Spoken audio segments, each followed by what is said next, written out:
La France est énormément copiée sur ces arts de la table.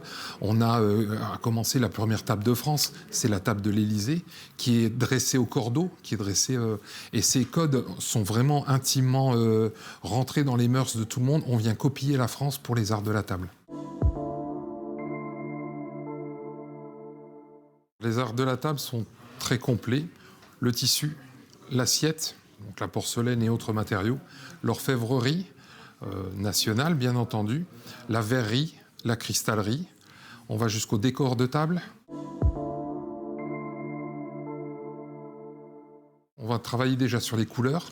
La couleur peut répondre à une thématique, soirée de la mer, Saint-Valentin bientôt, pour le côté rouge et passion. Le côté plus blanc pour les noces.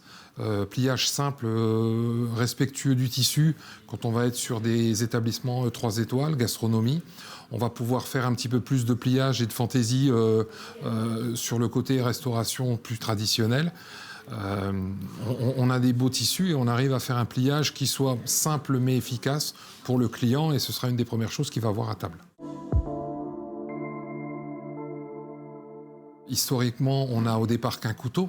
Quand on remonte au Moyen-Âge, on n'avait qu'un couteau. C'était le couteau qu'on avait à la ceinture, la dague, et on piquait. Ça nous servait également de pouvoir piquer l'aliment.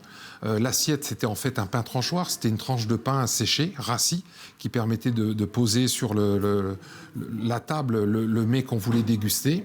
Il y avait 2 nappes. Il n'y avait pas de serviette à cette époque. La première nappe pour protéger la table. La deuxième, qu'on appelait longuière, qui servait à s'essuyer la bouche. La fourchette nous viendra un peu plus tard par Catherine de Médicis, revenue d'Italie. Et la fourchette, au départ, n'a que 2 dents, donc est très mal vue en France, puisque ça représente un peu la fourche du diable. Et en fait, à l'époque, on avait donc les fraises autour du cou, et il fallait éviter la fraise. Donc pour amener l'aliment à la bouche, on s'est servi de cette fourchette.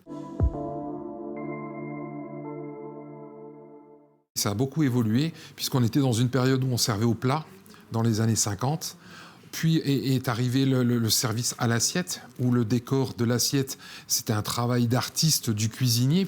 Et puis est revenu maintenant au cœur de nos métiers, la présentation d'une pièce entière, d'un poisson, d'une viande, d'un turbot en croûte de sel, ou alors d'une selle d'agneau. On va présenter la pièce et la découper.